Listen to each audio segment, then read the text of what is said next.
Hey guys, CLP ATM and CLP. Okay, well it's just me today, but today we're going to be doing a story time.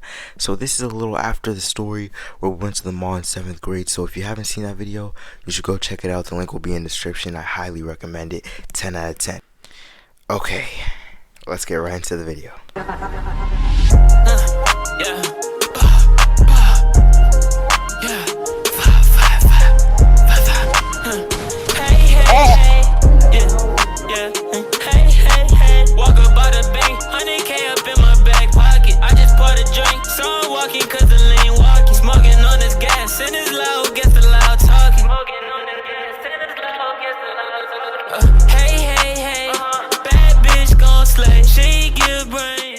Okay, so I'm in chorus with Aiden and Najee, and my teacher tells me that there's going to be a field trip coming up. And don't get me wrong, I love field trips, but when I heard this, I thought it would be a bad one to like the zoo or something. But I was so wrong. She said we're going to New York, you know what I'm saying?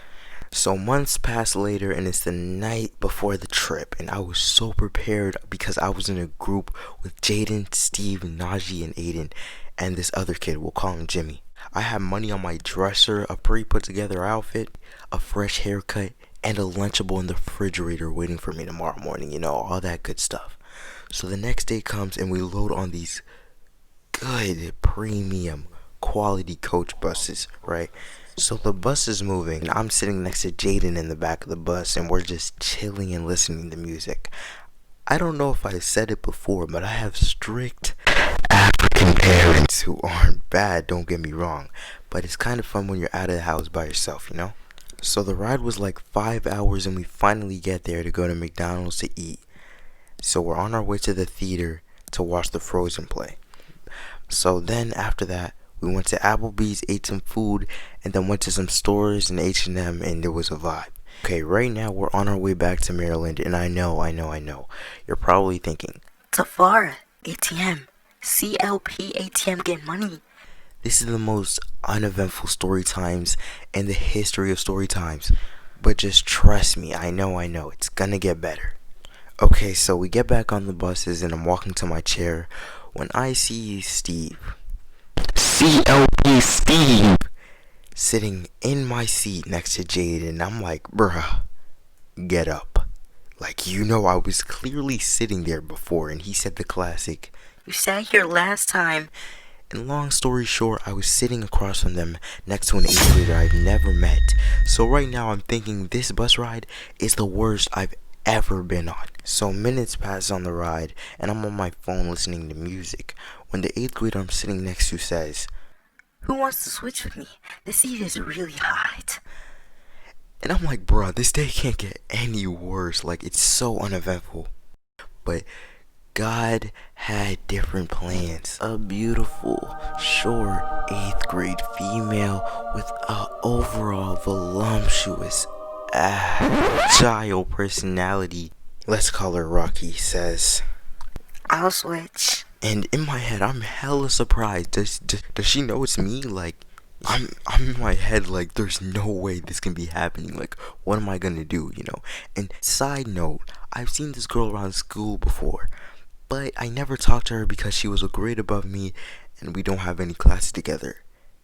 And I was extremely nervous. So she sits down next to me and puts her blanket down and says, Hi, Tafara. And I'm surprised because I didn't even know she knew my name.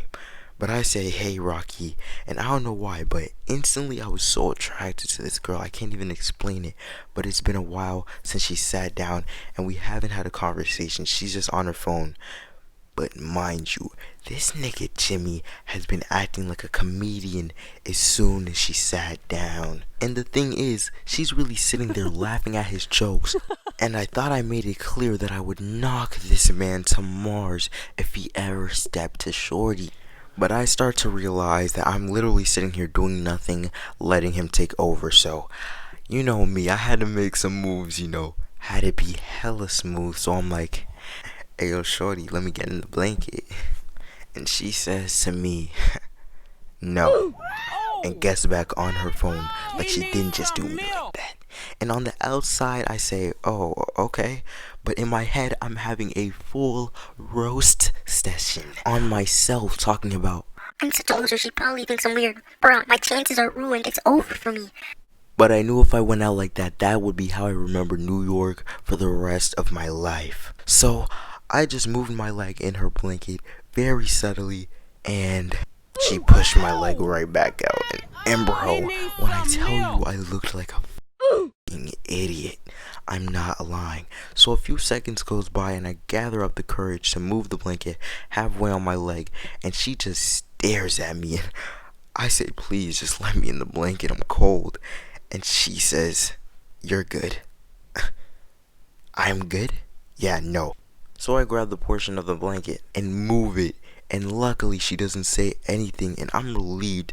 And as I turn my head, I see Jimmy looking at me with a death stare, like I just made out with her or something. And I know nothing really happened, but that's when I realized